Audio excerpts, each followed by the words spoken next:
ఉంటే చిగురు కస్తూరి రేఖ సన్నగా ఇలా ప్రకాశిస్తూ ఉన్న కస్తూరి రేఖ ఉందే, అది ఎంత కారు చీకట్లో కూడా గర్భగుడిలో దీపాలన్నీ ఆర్పేసినా కూడా మనకు కనపడుతుంది ఆ కస్తూరి ప్రభావం.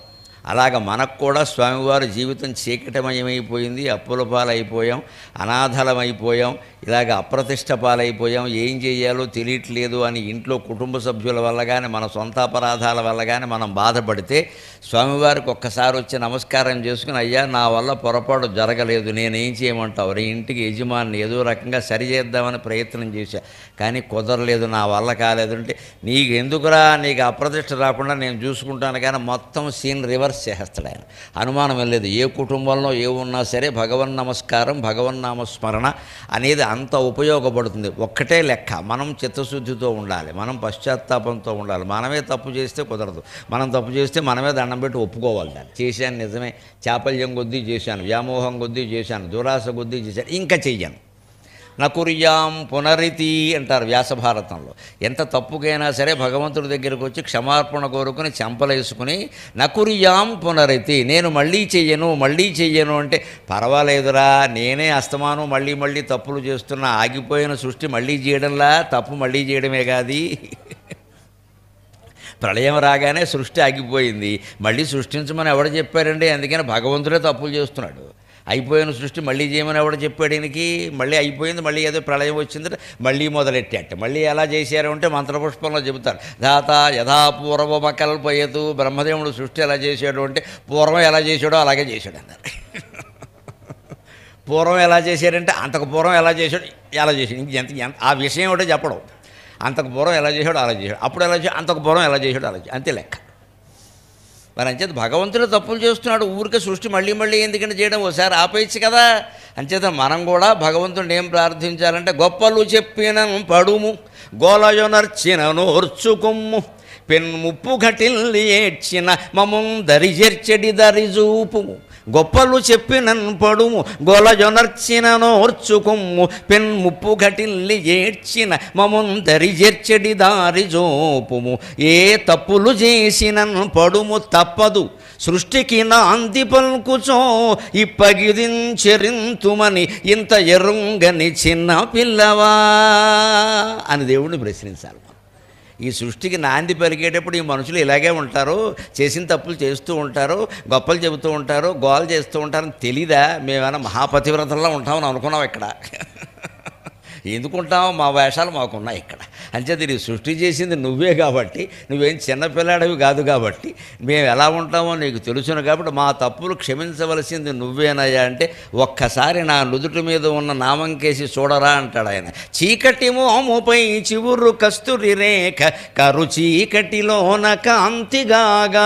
కారు చీకటి అయిపోయిన జీవితంలో కాంతి రేఖ వంటిది శ్రీ వెంకటేశ్వర స్వామి యొక్క కరుణ. ఆ కరుణ ప్రసరించింది అంటే అద్భుతమైన ఆలోచన మన మనస్సులో వస్తుంది. ఎంతటి వ్యూహాన్నైనా తిప్పికొట్టేస్తాం. పరాజయం సిద్ధంగా ఉంది అన్న చోట కూడా వాడికి జయం వచ్చి తీరుతుంది ఖచ్చితంగా, భగవంతుడిని నమ్ముకుంటే. జయ విజయుల బోలు శంఖ చక్రములు కారుణ్యలోకాల కాపుగాయ. ఈ చేతిలో చక్రం ఉంటుంది స్వామివారి కుడి చేతిలో, ఎడమ చేతిలో శంఖం ఉంటుంది. ఈ శంఖ చక్రాలు ఎటువంటివంటే జయ విజయులు అవే. రామాయణంలో అయితే భరత శత్రుఘ్నులు అవే, భరతుడు శంఖం, శత్రుఘ్నుడు చక్రం. ఇక్కడ జై విజయులే శంఖ చక్రాలు. జై విజయులు బయట కాపలా కాస్తూ ఉంటారు కదా. ఏం కాస్తారు వాళ్ళు? కారుణ్యలోకాల కాపుగాయ. స్వామివారి గర్భగుడి, స్వామివారి ఆలయం అంటే అది కారుణ్యలోకం, ఆనంద నిలయం. గర్భగుడిని ఆనంద నిలయం అంట. మన జీవితం కూడా గర్భగుడి అంటే గుండె గుహ, అది ఆనంద నిలయం కావాలంటే శంఖచక్రాలు కాపలా కాసినట్టే, జయ విజయులు కాపలా కాసినట్టే మనం నిరంతరం కాపలా కాసుకోవాలి జీవితాన్ని.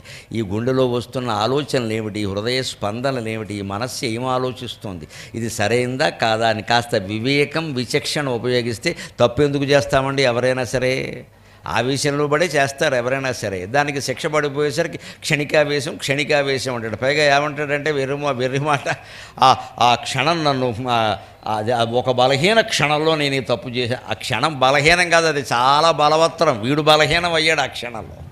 బలహీన క్షణం ఏమిటి? ఆ క్షణంలో నేను బలహీనమయ్యానని చెప్పాలి కానీ అది బలహీన క్షణం కాదు, అది చాలా బలవత్తరం. అది మనల్ని మింగేసింది. నేను తప్పు పని చేయమని ఎవరు చెప్పారు? ఇన్ని శాస్త్రాలు ఉండగా, ఇన్ని ధర్మాలు ఉండగా, మన జీవితం మనకే ఉండగా. అటువంటి స్వామివారి యొక్క దర్శనం ఎటువంటిది అంటే, ఆయనకి వస్త్రాలు మనం కడతంగానే ఆయన ఏమనుకుంటాడు అంటే, అన్నమాచార్య పదములే అన్నములుగా, భక్తజన పాళి చూపులే వస్త్రములుగా. అన్నమాచార్య పదాలు ఉంటే నాకు అన్నం అక్కర్లేదయ్యా, భక్తులు వచ్చి చూసి వెడుతూ ఉంటే వాళ్ళ చూపులే నాకు వస్త్రాలయ్యా, వేరే వస్త్రాలు అవసరం లేదు నాకు. ఎందుకంటే వెంకటేశ్వర స్వామి ఆలయంలో దర్శనం సుమారుగా రాత్రి 11 గంటల వరకు నడుస్తుంది. మళ్ళీ పాపం ఆ ఒకడు మాత్రం ఎలా ఊరుకుంటుందో తెలియదు, కానీ మళ్ళీ 3 గంటలకే లేపేస్తారు. కాన్వెంట్ పిల్లాడిని, రెసిడెన్షియల్ స్కూల్ పిల్లాడిని కూడా ఇలా ఎవరో లేపరు. మరీ దారుణం ఆయన పరిస్థితి. 11 వరకు పడుకోనెవరో 3 లేపేస్తారు. శ్రీ వెంకటేశ జయ హో తవ సుప్రభాతం. ఆయన అంటాడు పాపం 4 hours రా నన్ను పడుకోనెవరా బాబు అని. అందుకే స్వామివారి ఆలయంలో నుండి ఎప్పుడు ధూపదీప నైవేద్యాలు, అర్చనలు అన్నీ శాస్త్ర సంప్రదాయం ప్రకారమే అర్చకులు చెబుతారు. వారి వారి సంప్రదాయం ప్రకారం అలాగే జరగాలి. మనకేదో పెద్దవాళ్ళు వచ్చారు కదా అని 10 గంటలకి రాత్రి కట్టేసాక మళ్ళీ గుళ్ళు తీసేయడం, తీసిన వెంటనే మళ్ళీ ఆయన పెద్ద ఆయన ఎవరో వచ్చారని హారతి ఇచ్చేయడం, ఇదంతా దేవుడు కోపం వచ్చే వ్యవహారం ఉండదు. వాడెవడో వస్తే నా మొహం మీద హారతి ఎందుకు, వాడి మొహం మీద ఇచ్చుకోబట్టుకెళ్ళి. ఈయన ఎవడో వస్తాడా 10:30కి కానీ ఆయన రాయలేడా, ఆయన కోసం తలుపులు తీసేస్తావా అంటే, ఇప్పుడు నేను పడుకున్న వాడిని లేవాలా, నీ మొహం మీద ఇలా తిప్పుతావా, నేను ఎలా చూడాలా మసిపేరిపోయేలాగా. ఇదంతా ఎందుకోసం? నా కోసం కదా, వాడి కోసమా? మంటెత్తిపోతుందండి దేవుడికి ఇటువంటి పనులు చేస్తే. ఆలయ సంప్రదాయాలు కొన్ని ఉంటాయి. దేశ ప్రధానమంత్రి వచ్చినా సరే అర్ధరాత్రి తలుపులు తీయకూడదండి. దేవాలయం అంటే దేవాలయమే. వారిని సమయానికి రమ్మని చెప్పవలసిందే ఖచ్చితంగా. వారిని సమయానికి రమ్మని చెప్పవలసిందే అంతే. ఎంతటి వాళ్ళైనా సరే ఇన్నింటికి కట్టేస్తాం ఆలయ దర్శన వేళలో అని పెడితే, ఇన్నింటికంటే అన్నింటికే 15 గంట కూడా ముందు తీయడానికి వెళ్ళేది. దేవుడి కంటే పెద్దవాళ్ళు ఎవరు లేరు ఇక్కడ. దానికి మనం అందరము కట్టుబడి ఉండాలి. అప్పుడు నాకు భక్త జనపాళ చూపులే వస్త్రములుగా కలియుగంబున నిజమైన కలనుబోలు ఏడుకొండలవాడు ఈ నిజాంపేట దైవమే ఏలుగాక. కలియుగంలో నిజమైనటువంటి కళ లాంటి వాడు ఈయనే మమ్మల్ని కాపాడునుగాక. చీకటి ముద్దపై వెలుగు శ్రీకరనామము శ్రీనివాసమై చేకురజేయు సౌఖ్యముల. చీకటి ముద్దపై వెలుగు శ్రీకరనామము శ్రీనివాసమై చేకురజేయు సౌఖ్యముల. చిత్తమునందున గొల్వ లోకమున్ నాకము చేయగలిగినది నామము కండు. లోకమున్ నాకము చేయగలిగినది నామము కండను. నిత్య సత్యమున్ వాకును శంఖ చక్రములు పాయని సాక్షులుగా తిరుపతి. చీకటి మోముపై వెలుగు శ్రీకరనామం, శ్రీకరమైనటువంటి దివ్యనామం నల్లని ఆయన ముఖం మీద ప్రకాశిస్తుంది. ఆ నలుపు మీద ఉండే కాంతి రేఖే శ్రీనివాసం. అందుకే ఆయన శ్రీనివాసుడు అంటారు. శ్రీదశ్రీశ శ్రీనివాస శ్రీనిధి శ్రీవిభావనక విష్ణు సహస్రంలో ఉంటాయి ఇవన్నీ కూడా. శ్రీదశ్రీశ శ్రీనివాస శ్రీనిధి శ్రీవిభావనక. శ్రీదహ శ్రీ సంపదలను ఇస్తాడు. శ్రీశక ఆ సంపదలకు ఆయనే అధిపతి.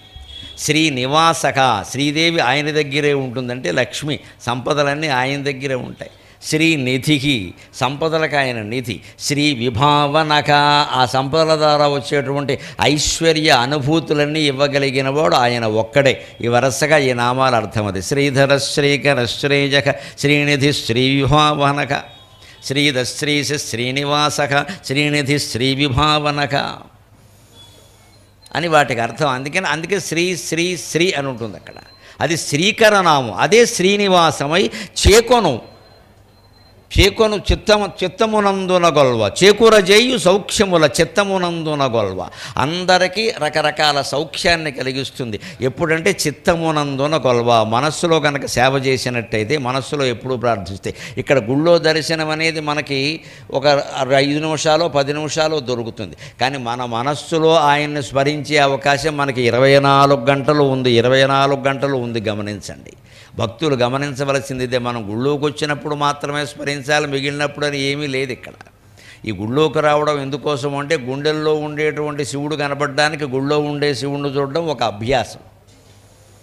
ఈ అభ్యాసాన్ని ఇంటి దగ్గర కొనసాగించాలి. అస్తమానం ఇక్కడ కూర్చుంటామంటే ఒప్పుకుంటారా? మన ఇంట్లో మన స్వేచ్ఛ. మనకి పూజా మందిరాలు ఉన్నాయి, అక్కడ దేవుణ్ణి పెట్టుకున్నాం కదా, అన్ని రకాల దేవతల్ని పెట్టాం కదా, అక్కడ చేయి కూర్చుని ఎంతసేపు అయినా ఇబ్బంది లేదు, 3 గంటలు కూర్చో, వద్దన్నది ఎవరు? అందుకని చేకూర్ర చేయు సౌఖ్యముల చిత్తమునందు నగొల్వ లోకమున్నాకము చేయగలిగినది నామమోకండు అను నిత్య సత్యమున్. ఈ లోకాన్ని మొత్తం స్వర్గం చేయాలంటే భగవంతుని నామం ఒక్కటి చాలు, మరేమీ అవసరం లేదు. ఈ లోకాన్ని మొత్తం నాకము అంటే స్వర్గం. ఎప్పుడు స్వర్గం అంటే ఏమిటండి? వ్యాసభారతంలో చెబుతారు, స్వర్గంలో ఎప్పుడూ పూలు వాడిపోవుట, అవి వికసించడమే తప్పితే వాడిపోవడం ఉండదట.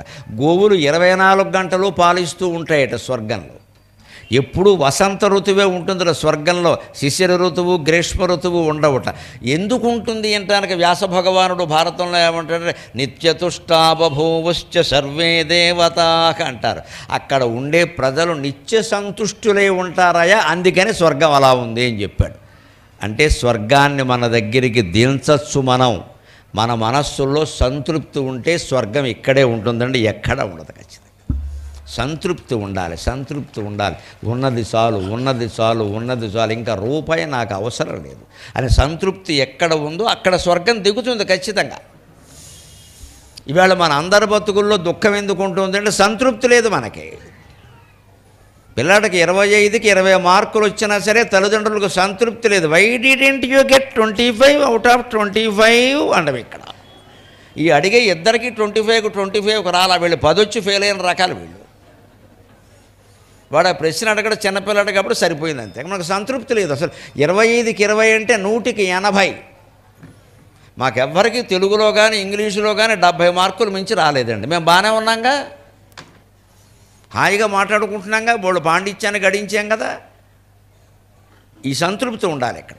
వాడిని అక్కడికి నేర్పేస్తున్నాం మనం. 25కి 20 వచ్చినా సరే తల్లి తండ్రి మెచ్చుకోపోయేసరికి ఈ అసంతృప్తి వాళ్ళలో కూడా ప్రవేశించింది. మనం 20 కోట్లు సంపాదించినా సరిపోదు, అమ్మ 25 ఉంది కదా, 25 ఉండాల్సింది. ఆలోచన పిల్లలకి అక్కడికే వస్తుందండి. మన మాటలను బట్టే వాళ్ళు నేర్చుకుంటారు. పిల్లలు మనం చెప్పినట్టు చేయరమ్మా, మనం చేసినట్టు చేస్తారు ఖచ్చితంగా. నాకు 25 వస్తే నీకు 20 వస్తే నీకు సరిపోలేదు 25 అన్నా, అంచేత నేను ఇవాళ సంపాదించినా కూడా నాకు 25 కావాలి, 20 సరిపో. అందుకని మీ ఎవరిని నాకు పోషించే ఓపిక లేదు, పండి ఓల్డేజ్ హోమ్లోకి పండి అని భారతడు అంతే. మరి నేను 25 కోట్లు సంపాదించాలంటే మీరు అందరూ ఉంటే కుదరదు ఇక్కడ. అంటే మన పిల్లల పెంపకంలో చిన్నతనంలోనే శ్రద్ధ వహించాలి, వాళ్ళకి అత్యాశలు నేర్పకూడదు. వాడే ఒకవేళ ఏదైనా స్థాయికి మించిన కోరితే నాన్న మన స్థాయి అంతటిది కాదు, మనకది రాదమ్మా, ఏమనుకోవద్దు, అంత స్థాయి వచ్చా కొనుక్కోను అంతే. ఎందుకంటే పక్కవాళ్ళు వాడుకుంటుంటే అడుగుతారు సహజంగా, వాళ్ళ అబ్బాయి ఏదో పెద్ద బాక్స్ తెచ్చుకున్నాడు, అది అమెరికా నుంచి తెచ్చాడు, నాకు అలాంటిది కావాలి. వాడిది అమెరికా, మనం అంబాజీపేటలో ఉన్నాం ఇక్కడ. మనకి ఇక్కడ దొరకదు, దొరికినా పెద్ద ఖరీదు, మనం కొనలేము. ఎక్కడ కొంటారు? కూలీ నాలి చేసి చదివిస్తున్నారు ఈవేళ చాలామంది పిల్లల్ని ఇంగ్లీష్ మీడియంలో. కూలి పని చేసుకునే వాళ్ళు కూడా, పని మనుషుల పిల్లలు కూడా ఇంగ్లీష్ మీడియంలో చదువుతున్నారు. వాళ్ళు 10 ఏళ్లలో పని చేస్తే కానీ ఆ ఫీజే కట్టలేరు వాళ్ళు. ఇంక ఇవన్నీ ఎక్కడి నుంచి వస్తాయి?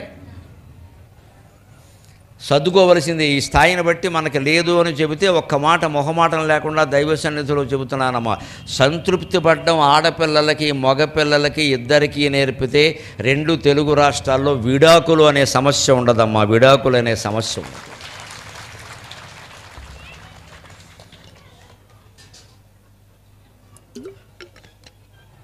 ఆ సంతృప్తి పడడం అనేది చిన్నతనంలోనే నేర్పాలి, ఆడ మగ భేదం లేకుండా.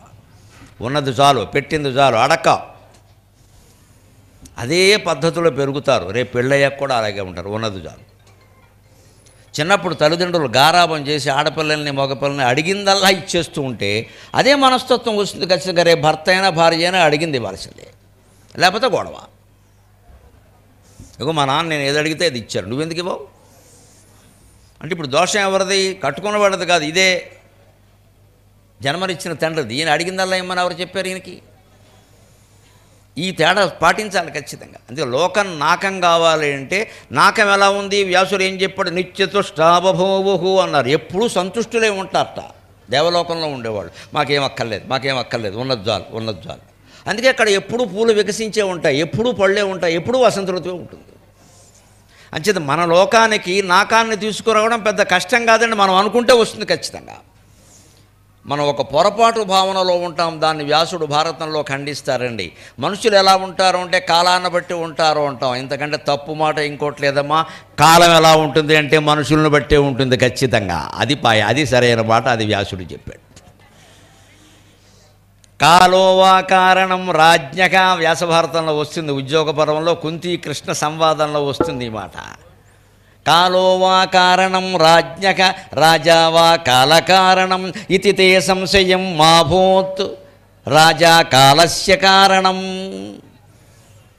కాలం ఇలా ఉండడానికి మనుషులు కారణమా, మనుషులు ఇలా ఉండడానికి కాలం కారణమా అనే సందేహమే అవసరం లేదు అంటాడు భగవంతుడు కృష్ణ పరమాత్మ. ఏమిటి చెప్తాడంటే రాజా కాలస్య కారణం, కాలం చెడిపోవడానికి మనిషే కారణం. రాజా అంటే పరిపాలకులు అలా ఉండడానికి మనమేగా కారణం. ఓట్లేసి అనుకున్నది మనమే కదా, 2,000 3,000 పుచ్చేసుకుని రేపు మళ్ళీ పార్లమెంట్ రాగానే మనమే కదా సిద్ధమైపోయేది ఇక్కడ. మరి అలాంటి మనుషుల్ని ఎన్నుకున్నది మనమే కదండి. అంచేత వాళ్ళు అలా ఉండడానికి మనం కారణం, మనం ఎలా ఉండడానికి మన బుద్ధి కారణం. ఇంకా కాలాన్ని కూడా కలికాలం అమ్మ, కలికాలమే లేదు, మొత్తం చలికాలం అంతా నీ ఇంట్లో ఉంది అక్కడ. ఈ కలికాలం మాట ఎందుకు వస్తుందంటే ఎస్కేపిజం, తప్పించుకోవడానికి. కృతయుగం, త్రేతాయుగం, ద్వాపర యుగం, కలియుగం ఇదంతా మనం చేసుకున్నదండి. ఋషులేం గీతలు గీయలేదండి ఎక్కడాను, ఇదంతా మనం చేసుకున్నదే. దాంట్లో పైగా చేసుకుని మనం ఏం చేసేస్తున్నాం అంటే ఇలాగే ఉంటుంది కలికాలం అంటే ఇంక అడ్జస్ట్ అయిపో, ఈ అవినీతికి, ఈ దుర్మార్గానికి, ఈ గొడవలకి సర్దేసుకో. ఏం సర్దేసుకుంటావు పీకలు తెగిపోతుంటే? మనం మారాలి, సమాజం మారేలా చూడాలి. అదే భగవత్ చైతన్యం అంటే. ఆధ్యాత్మికత అంటే చేత కాకుండా కూర్చోవడం కాదమ్మా, అదొక విప్లవం, అదొక దీప్తి, అదొక చైతన్యం. ఆ చైతన్యం కోసమే ఈ జీవుడు నానా యాతనలు పడి మాట్లాడుతున్నాడమ్మా. దయచేసి అర్థం చేసుకోండి. చైతన్యం రావాలి మనుషులు. నీ జీవితానికి నువ్వు బాధ్యత వహించాలి. కాలాన్ని ఎందుకంటావు, జాతకాలను ఎందుకంటావు, ఎవరినో ఎందుకంటావు? ఒక్కోసారి కోపం వస్తే కన్న తల్లిదండ్రులే అంటావు, మా మేళ పుట్టించిందని. అమ్మ తప్పు చేసిందా? ఏ అమ్మ తప్పు చేసి పుట్టిస్తుందండి? ఏ కొడుకుతో ఏ తండ్రి తప్పు చేసి పుట్టిస్తాడండి? మనం తోసేస్తాం అంతే. ఎందుకంటే మన తప్పు మనం ఒప్పుకోవడం ఇష్టం లేక. అదే చెబుతున్నాడు వ్యాసుడు. మనుషులే కాలానికి కారణం, కాలం ఇలా ఉండడానికి మనుషులే కారణం, మనుషులు ఇలా ఉండడానికి కాలం కారణంగా. మన మనస్సును మార్చుకుంటే లోకమంతా మారుతుందమ్మా, లోకమంతా మారుతుంది. మనం మారితే ప్రపంచం అంతా మారుతుంది. స్వీయ పరివర్తనే విశ్వ పరివర్తన. నువ్వు ఒక్కడివి మారు ముందు. అసలు నీకు మారడం ఇష్టం లేదు, ఇష్టం లేక ఏమంటావు? కలికాలం ఇలాగే వాడు చెప్పాడు, నీ బాబు చెప్పాడు, నీ తాత చెప్పాడు, ఎక్కడ ఇలాగే ఉంటుందని ఎక్కడ చెప్పలా. అలా ఉండమని నీకు చెప్పలేదు ఇక్కడ. నువ్వు ఇంకోలా ఉండొచ్చు ఖచ్చితంగా. నువ్వు మనస్సులో స్థిరమైన సంకల్పం చేసుకుంటే, అసలు మన మనస్సు కంటే బుద్ధికి ప్రాధాన్యం ఇస్తే బాగుంటుందండి జీవితం. బుద్ధి నిశ్చయంగా ఆలోచిస్తుంది. అందుకే ఏదైనా తప్పు చేసినప్పుడు గమనించండి, ఎవరన్నా మనస్సులో ఏదో అనరు, బుద్ధి లేదా అంటారు. అప్పుడు అనరు. మనస్సు లేదా అని ఎప్పుడంటే పసిపిల్లల్లో గిల్లీసి రెక్కేసి కుట్టేసేమనుకో, మానవత్వం లేదా, మనస్సు లేదా అంటారు. అది వేరు. తప్పు పని చేస్తే బుద్ధి లేదా అంటారు. అంటే ఒక తప్పుడు ఆలోచన మనస్సులో వస్తుంది, అది సహజమండి, దాన్ని కంగారు పడక్కలా. చాలా ఆలోచనలు వస్తాయి, ఏ మనిషికైనా వస్తాయి. ఆలోచన రాగానే నాకు ఇలాంటి ఆలోచనలు వస్తున్నాయి. ఆలోచన అంటే గాలి ఒక రకంగా ఉంటుందా? ఇప్పుడు మనం అందరం ఇక్కడ లేవనుకోండి, ఇక్కడ వీస్తున్న గాలి అంతా చాలా స్వచ్ఛంగా ఉంటుందండి, హాయిగా. మనం ఇక్కడ మొత్తం ఇన్ని వేల మంది పోగైపోయాము. ఇక్కడ గాలిలో తేడా వస్తుందమ్మా ఖచ్చితంగా. అంచేది గాలి ఎలా ఉండడానికి మనం కారణంగా తెలిసిపోయింది కదా. మనం ఎలా ఉండడానికి గాలి కారణం కాదండి, గాలి ఎలా ఉండడానికి మనమే కారణం. అంచేది కాలం ఎలా ఉండడానికి మనమే కారణం. మనం బాగుంటే బాగుంటుంది. అది ఇంత ఇరుగ్గా ఉన్న చోట కూడా కూర్చోవడం ఇబ్బంది అయితే, నీకు నిజంగా గాలి కావాలంటే బయటికి వెళ్ళి హాయిగా అక్కడ నుంచోవచ్చు, అక్కడ కూడా వినపడుతుంది. గాలి పీల్చొద్దని నేను ఎవరూ అనలేదు, నీ నిర్ణయం నువ్వు తీసుకోవచ్చు. ఎంత కుళ్ళిపోయిన సమాజంలో కూడా మనం స్వామివారి యొక్క పాదపద్మాల రూపంలో ఉండే పద్మంగా అవతరించచ్చమ్మా. బురదలోంచే పద్మం పుడుతుంది. స్వచ్ఛమైన నేల మీద తారు రోడ్డు మీద పద్మాలు పుట్టవు, బురదలోంచే పద్మం పుడుతుంది. కుటుంబంలో ఎంతమంది దెబ్బతిన్నా, సమాజంలో ఎంతమంది దెబ్బతిన్నా, మన తరగతి గదిలో ఎంతమంది సన్నాసులున్నా మనం బ్రహ్మాండంగా ప్రకాశించవచ్చు. వాళ్ళ గురించి వంక పెట్టాల్సిన పని లేదు. లోకాన్ని నాకం చేయడం మన చేతుల్లో ఉంది. స్వామివారిని నమ్ముకుంటే ఆయన ఆశీర్వచనం లభిస్తుంది.